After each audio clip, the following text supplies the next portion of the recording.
Aankomst in Amsterdam. Kou, angst, nieuw begin. Lina zit in de trein en ziet sneeuwvlokken op het raam. Haar hart klopt snel van spanning en angst. Ze heeft 2 tassen en een zware rugzak bij zich. De deuren gaan open, Amsterdam Centraal verschijnt. Koud grijs, fel licht, veel stemmen galmen door de hal. Lina stapt uit en voelt koude lucht op haar gezicht. Ze volgt de stroom mensen. Het drukke station maakt haar duizelig. Ze zoekt de lift, maar leest de borden niet meteen. Een man stoot haar aan, mompelt iets en verdwijnt. Lina fluistert sorry, maar niemand hoort het. Ze voelt zich klein tussen koffers, lawaai en vreemde gezichten. Rustig denkt ze. Nog maar een paar stappen. Ze vindt de roltrap en gaat op de treden staan. Een roltrap is een trap die beweegt. Je staat erop en gaat omhoog of omlaag. De roltrap piept, maar Lina is dankbaar voor de hulp. Boven ziet ze grote glazen daken en knipperende reclame. Ze wil naar de uitgang, maar er zijn veel wegen. Ze kiest een tunnel met het bord Eipassage. In de tunnel is het koud, de vloer glimt nat. Haar adem is wit in de koude luchtstroom. Ze grijpt harder naar de band van haar rugzak. Plots merkt ze dat de band scheurt. De tas glijdt op de vloer en gaat open. Een klein stoffen beertje valt eruit, haar laatste jeugdschat. Iemand stapt bijna erop, Lina schiet voor en redt hem.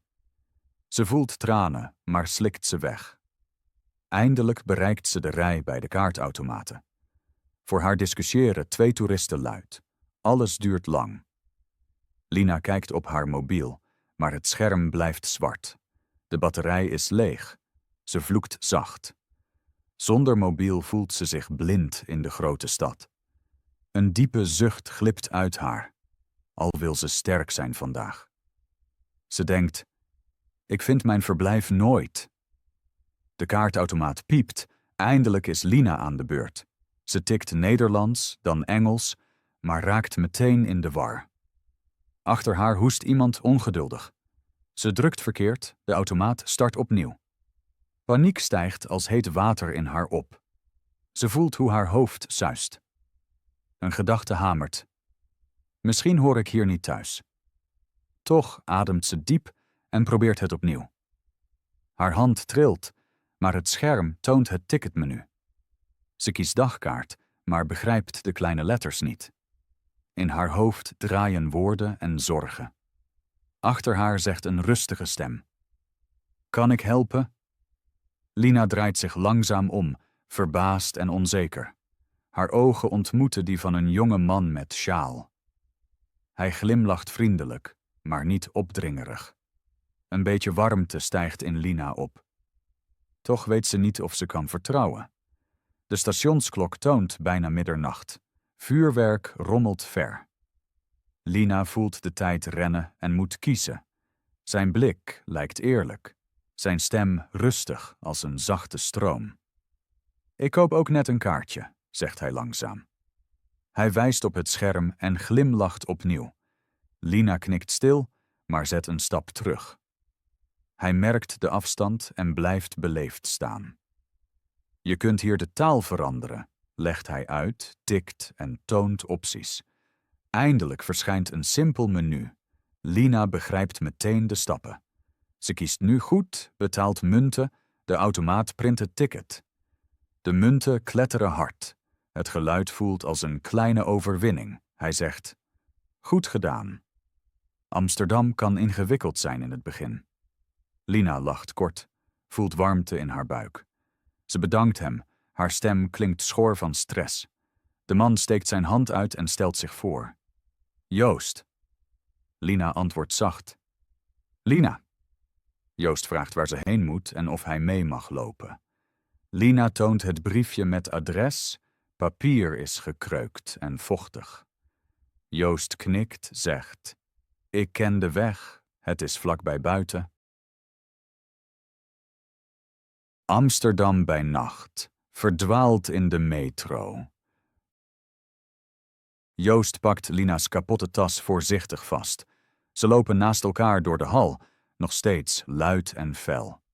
Lina voelt de wind van elke binnenrollende metro. Haar kaartje trilt tussen koude vingers. Joost zegt rustig: "We moeten omhoog." Hij wijst naar een groen bord. Lina knikt, volgt hem, maar kijkt steeds achterom, alsof de vloer kan verdwijnen. Ze bereiken een lift, maar die zit vol met koffers. Joost wijst naar de trap. De treden zijn nat en koud. Lina struikelt bijna, maar vangt zichzelf op. Buiten wacht donkere nacht, natte sneeuw en verre knallen. Amsterdam voelt enorm aan. Joost blijft dichtbij, maar respectvol. Hij vraagt: "Alles goed?" Lina antwoordt: "Ja, dank je, ik red het." Haar Nederlands klinkt onzeker, maar Joost glimlacht alleen. Op het perron hangt een geel lichtend scherm. Een scherm is een elektronisch bord dat tijden en metro's toont. Het scherm flikkert, het is moeilijk te lezen. Lina vraagt: "Gaan we goed?" Joost antwoordt: "Ik denk van wel." Een metro rolt binnen, deuren sissen open. Ze stappen in. Binnen ruikt het naar natte wol en metaal. Lina gaat zitten op een vrije plek. Joost zet de tas naast haar voeten. De metro vertrekt, lichten vliegen voorbij. Na 3 haltes zegt een stem: "Volgende halte Noorderpark." Joost fronst. Hij fluistert: "We zitten fout, dit is de andere kant op." Lina bevriest. Weer een fout. Joost zegt: "Geen probleem, we stappen zo uit en wisselen kant. 1 overstap is genoeg." Een overstap is een wissel van de ene metro naar een andere. De deuren gaan open, koude lucht snijdt in de wagons. Ze stappen uit, trappen op, anderen af. Het perron staat vol mensen met tassen en gekleurde hoedjes. Knalvuurwerk barst ergens. Lina schrikt. Joost legt kort zijn hand op haar schouder. Dan zoekt hij het juiste scherm. "De volgende metro komt over 5 minuten, zegt hij. "We redden het." Lina knikt, maar haar maag trekt samen. Ze klemt de teddy stevig in haar jas. Een tiener roept hard iets onverstaanbaars. Gelach volgt. Lina voelt schaamte, hoewel ze niets deed. De nieuwe metro arriveert, ze stappen in, nu maar 3 haltes tot de pijp. Daar verlaten ze de metro. Buiten slaat wind in het gezicht. Sneeuw mengt zich met regen, plakt aan haar en sjaal. Joost opent zijn rugzak, haalt een thermosfles tevoorschijn. Hij zegt: "Thee?" Lina knikt dankbaar. De geur van munt stijgt op. De warmte verspreidt zich in haar. Joost legt de route uit. Rechtdoor tot het stoplicht, dan links bij de lantaarnpaal. Een lantaarnpaal is een hoge paal met licht bovenin. Hij verlicht de straat. Ze lopen verder. De straten zijn leeg, slechts een paar krakende stappen. Lina voelt zich vreemd, maar niet meer alleen. Plots glijdt haar schoen op ijs, ze valt bijna. Joost vangt haar hand. Zijn greep is stevig en warm. Hij lacht zacht. "IJssel, pas op." Lina glimlacht voor het eerst vandaag. Dan herinneren sirenes in de verte haar aan het oude leven. "Zal ik het hier redden?" denkt ze. Het licht bij de kruising knippert rood. Ze wachten. Joost vraagt: "Heb je vandaag al gegeten?" Lina schudt haar hoofd. Hij zegt: "Hier dichtbij is een nachtwinkel." Een nachtwinkel is een kleine winkel die laat open is en snacks verkoopt. Hij is typisch voor Amsterdam. "We halen brood en kaas, goed?" Lina fluistert: "Graag." Ze lopen verder. Lichten spiegelen op nat asfalt. Het bord van de nachtwinkel gloeit roze. Maar iemand staat rokend voor de deur en bekijkt Lina koel. Haar moed zakt weer diep. Joost merkt het en gaat naast haar staan, dichtbij maar rustig. Hij zegt vriendelijk tegen de man: "Gelukkig nieuwjaar." De man knikt, stapt opzij. Joost opent de deur, wacht op Lina. Een warme geur van gebak stroomt naar buiten. Lina ademt diep in en zet een stap naar binnen. Maar nachtwinkel in Amsterdam. Pijnlijk moment bij de kassa. Lina stapt de kleine winkel in en voelt meteen behagelijke warmte. Schappen met brood, chips en sap staan dicht naast elkaar. Zachte muziek komt uit een radio achter de toonbank.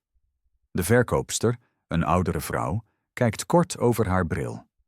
Joost groet vriendelijk. Goedenavond. De vrouw heft haar hand en glimlacht moe. Lina beantwoordt de glimlach, maar haar hart klopt snel. Ze pakt een rond brood uit het schap.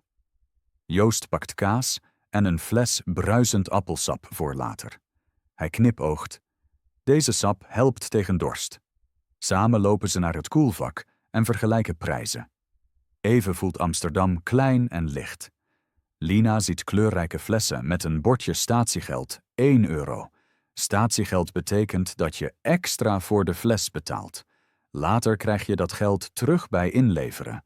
Ze knikt, pakt een fles, maar haar handschoen valt op de grond. Een klant stapt bijna erop en bromt geïrriteerd. Pas op. Lina fluistert zacht sorry en raapt de handschoen op. Schaamte brandt kort in haar gezicht. Joost gaat naast haar staan en vraagt: alles goed? Ze ademt diep. Ja, dank je. Bij de kassa vormt zich een kleine rij. Het piepen van de scanner mengt zich met knallen buiten. Lina legt brood, kaas en fles op de band. Munten rinkelen in haar zak. Sommige glijden eruit. Ze bukt snel, verzamelt de stukjes met trillende vingers. De verkoopster wacht, tikt bedragen, oogt ongeduldig. Joost helpt, legt extra munten neer. Eindelijk is alles betaald. Joost wenst gelukkig nieuwjaar. De verkoopster glimlacht nu echt en beantwoordt de wens. Buiten ontvangt de ijzige nachtwind hen weer. Joost stopt boodschappen in Lina's rugzak en let op de kapotte band. Dan zegt hij: ik ken een stille speeltuin om de hoek. Daar kunnen we eten tot het vuurwerk begint. Lina knikt en volgt hem in een donkere zijstraat. Lantaarns werpen geel licht op natte klinkers. In de verte glinsteren eerste pijlen boven de daken. De geluiden doen Lina schrikken, maar Joost spreekt kalm. Hij vertelt hoe ook hij zich ooit vreemd voelde. Zijn stem voelt als een warme sjaal rond Lina's ziel. Op het kleine plein gaan ze op een houten bank zitten. Broodgeur mengt zich met koude lucht en rook. Ze delen het brood, snijden kaas met Joost zakmes. Lina proeft voorzichtig, voelt weer energie in haar lichaam. Knisperend vuurwerk boven hen tekent rode vonken in de lucht. Lina vraagt plots: wat als morgen weer zwaar wordt? Joost antwoordt rustig: dan proberen we opnieuw, stap voor stap. Zijn woorden klinken simpel maar krachtig. Lina kijkt naar haar handen, ziet kleine krassen van vroeger. Ze denkt: misschien genezen deze littekens hier. Een hond blaft, oudjaarsknallen antwoorden. Joost zegt: kom, laten we verder gaan. Nieuwsgierigheid vervangt Lina's angst. Ze staat op. Toch weet ze niet dat de weg haar weer zal testen. De wind wordt sterker, blaast sneeuwstof over de lege straat. Lina trekt de sjaal hoger en ruikt nog munthee erin. Opeens hoort ze een metalen kling achter zich. Haar rugzakband scheurt definitief. De tas dreigt te vallen. Joost vangt haar net, maar een belangrijk document glijdt in de sneeuw. Contract in de sneeuw. Lina schrikt op wanneer het blad over het asfalt danst. Sneeuwvlokken plakken eraan en maken het document nat. Het is haar huurcontract. Zonder dit krijgt ze morgen geen sleutel. Ze rent er achteraan, maar de wind speelt en blaast het blad onder een geparkeerde auto. Joost roept: ik houd de tas, pak jij het papier? Lina knielt. Haar spijkerbroek zuigt koude modder. Ze strekt haar hand uit, maar raakt alleen lucht. Koplampen verblinden plots, een auto rolt langzaam dichterbij. De bestuurder toetert kort, hartslag bonst in Lina's borst. Joost heft beide handen, zelfs hij wordt opeens nerveus. De auto stopt, motor gromt. Lina kruipt dieper, haar vingers raken eindelijk het natte blad. Ze trekt het naar zich toe, staat op, trilt over haar hele lichaam. De bestuurder vloekt en rijdt dan verder. Lina veegt vuil van het contract en probeert te glimlachen. Joost legt geruststellend een hand op haar schouder. Maar het blad zit nu vol kleine scheurtjes. Lina fluistert. Als de verhuurder dit ziet, sturen ze me weg. Tranen branden. Ze knippert tegen het gevoel. Joost zegt rustig, papier droogt wel. En Amsterdam kent regen. Niemand verwacht perfectie. Zijn stem klinkt zeker, maar Lina voelt twijfel. Ze denkt aan haar ouders die zeiden, jij redt het niet. Een steek gaat door haar hart. Heimwee kruipt als vorst onder haar jas. Heimwee is het sterke gevoel je vertrouwde thuis te missen. Lina ademt diep, blaast druk uit haar borst. Dan stappen ze verder door de sneeuw. De straten lijken geschilderd, leeg en koud. Lantaarns gloeien geel. Een vuurpijl sist, rode vonken regenen over grijze huizen. Lina blijft even staan, bewonderd, al voelt ze ook angst. Joost lacht zacht. Amsterdam schildert de hemel opnieuw. Zijn woorden verwarmen. Maar plots voelt Lina koude nattigheid bij haar tenen. Haar rechterschoen heeft een gat, sneeuw dringt binnen. Elke stap doet pijn. Joost ziet haar hinken. Pauze nodig? Lina schudt haar hoofd, maar struikelt bijna. Joost wijst op een stoeprand. Een stoeprand is de hoge rand die stoep en weg scheidt. Ze gaan zitten. Joost pakt een droge sok uit zijn rugzak, biedt die aan. Lina bloost, maar bedankt. Ze wisselt snel sok en schoen, voelt meteen wat comfort. Ondertussen vertelt Joost over zijn eerste winter hier. Ook hij verloor eens huissleutels in de sneeuw. Een buurman hielp hem toen. Sindsdien gelooft hij in cirkels van vriendelijkheid. Cirkels van vriendelijkheid, denkt ze. Misschien begin ik vandaag een nieuwe cirkel. Ze staan op en lopen verder. De wind gaat liggen, stilte breidt zich uit, alleen ver weg klinkt geknal. Joost zegt, we zijn er bijna, nog 2 straten. Lina telt de lantaarns als kleine etappes. Plots flikkeren lichten uit, hele straat wordt donker. Stroomstoring, zegt Joost. Dat gebeurt soms als er veel sneeuw valt. Angst grijpt in Lina's buik. Zwarte ramen, geen geluid behalve wind. Joost zet zaklamp op telefoon aan, maar de batterij knippert rood. Een losse knal laat Lina schrikken. Ze klampt onbewust Joost arm vast. Hij blijft rustig, fluistert. Alleen vuurwerk, alles goed. Ze zien hun ademwolken in de lichtbundel. Dan klinkt een tweede knal dichterbij. Vonken vallen op het natte trottoir. Lina springt achteruit, botst tegen een vuilnisbak, deksel rammelt. Iemand roept iets vanaf een balkon, woorden echoen weg. Joost leidt Lina naar de muur, weg van de straat. Daar is een smalle doorgang tussen bakstenen. Ze gaan erin, vinden beschutting tegen wind en vonken. Duisternis omhult hen, maar ze horen hun eigen harten. Lina fluistert. Waarom moet alles zo moeilijk zijn? Joost antwoordt. Moeilijkheden tonen hoe sterk je echt bent.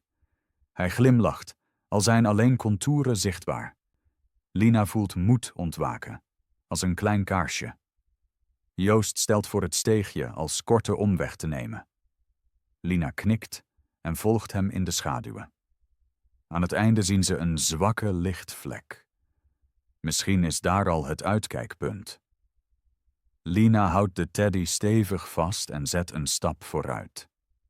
Een nieuw vonkje hoop flakkert in haar borst, maar ze vermoedt dat de nacht nog tests heeft. Oud en nieuw in Amsterdam. Joost wijst op een vrije bank, half onder een oude boom. Ze gaan zitten. Lina legt de kapotte rugzak tussen zich en Joost. Ze kijkt naar de klok op Joost mobiel. Nog 5 minuten. De spanning kruipt als mieren over haar armen. Plots voelt Lina koude nattigheid op de zitting. Daar heeft zich een plas gevormd. Haar broek zuigt het water razendsnel op. Ze springt overeind. Joost trekt meteen zijn jas uit en legt die op de natte plek. Ga hier zitten, ik blijf staan, zegt hij. Lina protesteert, maar Joost wuift het weg. Lina zit weer, de droge jas onder haar, warmte spreidt zich uit. Ze kijkt naar Joost en ziet kippenvel op zijn armen. Ze pakt de teddy en drukt hem tegen haar borst. Dan vraagt ze zacht: Joost, waarom help je mij zoveel? Joost denkt even na. Zijn stem klinkt zacht, omdat iemand mij ooit hielp toen ik nieuw was. Hulp moet doorgaan, anders dooft zij. Dooft betekent dat iets uitgaat, zoals een kaars zonder was. Lina knikt, voelt een brok in haar keel. Ze opent de thermos en schenkt Joost de laatste slok thee. Hij neemt dankbaar aan. Op dat moment ritselt iets in het struikgewas. Lina schrikt. Een klein hondje springt eruit, bibbert van kou. Geen baasje te zien. Joost fluit zacht, maar het hondje rent verder. Lina volgt hem met haar blik tot hij in het donker verdwijnt. Haar hart trekt samen. Ze fluistert: ook hij zoekt een thuis. Joost legt heel voorzichtig een hand op haar schouder. We zoeken allemaal een thuis, zegt hij. Niet iedereen vindt er een. Maar soms vinden we elkaar. Een harde knal doet beiden opschrikken. In de lucht ontploft een paarse bol, gevolgd door zilveren regen. Joost kijkt op zijn horloge. Nog 1 minuut, meldt hij. Lina staat en gaat naast hem staan. Ze voelt haar schouder de zijne raken. Beiden zwijgen. De stad lijkt even haar adem in te houden. Dan begint een wild avontuur van licht en donder. Goud, rood, groen, blauw dansen als geesten. Lina staart, tranen glanzen in haar ogen. Ze fluistert: dat daar is mijn nieuwe leven. Joost knikt, laat je vallen, maar houdt dit moment vast. Haar hand zoekt de zijne, aarzelend, dan vastberaden. Vingers verstrengelen, warm ondanks de kou. Vuurpijlen verlichten hun gezichten. Lina voelt hoe het verleden stiller wordt. Een vuurwerkpijl schiet vanaf de overkant en tekent een hart van vonken. Lina lacht verrast. Joost glimlacht breed. Amsterdam zegt hallo. Zijn mobiel glipt uit zijn zak en valt bijna in een kier tussen de stenen. Lina reageert snel en vangt hem net op. Ze lachen allebei opgelucht. Joost zegt: teamwork, zie je? Teamwork betekent samen sterk zijn. Lina herhaalt: teamwork. Dan klinken kerkklokken in de verte, 12 diepe slagen. De laatste seconde van het oude jaar tikt. Joost kijkt Lina aan en fluistert: welkom op dag 1 van het nieuwe jaar, Lina. Zij antwoordt zacht: welkom bij mijn eerste hartslag hier. De 12e slag zwijgt. Een enorme vuurbol maakt de nacht daglicht. Lina sluit kort de ogen en ademt hoop in. Als ze opent, lijkt de wereld anders. Nog steeds luid, maar niet meer dreigend. Joost vraagt: ben je klaar om verder te gaan? Lina zegt: ja. Ze voelt haar hand in de zijne. Een zachte wind voert de rook weg. Lina heft de rugzak en merkt dat hij lichter lijkt, hoewel er niets mist. Misschien komt dat door mij, denkt ze. Eindelijk thuis. Sleutel kwijt en toch gevonden. De rook van het vuurwerk waait langzaam weg. Lina houdt Joosts hand vast, voelt nu geen angst. Ze vraagt: is mijn verblijf nog ver? Joost schudt het hoofd. Nog 5 minuten. Lina glimlacht en ademt diep. Haar borstkas voelt vrij. Enkele ramen tonen al licht. Andere blijven donker als diepe slaap. Joost zegt: mensen vieren hier lang. Sommigen slapen toch al. Lina knikt. Ze voelt moeheid in elke vezel, maar hoop houdt haar wakker. Aan het einde van de straat zien ze een oud bakstenen huis. Wat verf bladdert af, maar het oogt vriendelijk. Een gele lamp brandt boven de voordeur. Een voordeur is de ingang van een woonhuis. Zij leidt van buiten naar binnen. Lina blijft staan en staart naar de deur. Haar hart klopt luid. Joost vraagt: alles goed? Lina toont het huurcontract. Het papier is weer droog, maar gekreukt. Ze zegt: hier moet ik wonen. Joost knikt. Dan gaan we naar binnen. Lina zoekt de sleutel in haar jaszak. Koude vingers tasten blind. Alleen wat munten en de teddy komen eruit. Paniek krabt opnieuw. Joost blijft kalm. Misschien in de tas? Lina opent de rugzak. Broodkruimels en theezakjes ritselen. Geen sleutel. Haar adem gaat snel. Misschien verloor ik hem in de metro, fluistert ze. Tranen glanzen. Joost legt een hand op haar rug. We zoeken logisch. Hij zet de rugzak in het licht en voelt elke vak. Helemaal onderin ligt een kleine envelop. Daarin blinkt een zilveren sleutel. Lina lacht opgelucht, toch rollen tranen. Joost veegt ze zacht weg met zijn sjaal. Lina zegt: zonder jou bleef ik buiten. Joost antwoordt: je had een oplossing gevonden, maar misschien later. Ze steekt de sleutel in het slot. Hij klemt eerst. Joost toont: draai zacht links, dan rechts. Klik. De deur gaat open. Een gang verschijnt voor hen. Oude tegels, geur van stof en verwarming. Een lichtschakelaar zit naast het kozijn. Een lichtschakelaar is een kleine knop op de muur. Je drukt erop, het licht gaat aan of uit. Lina drukt, maar niets gebeurt. Stroom kapot?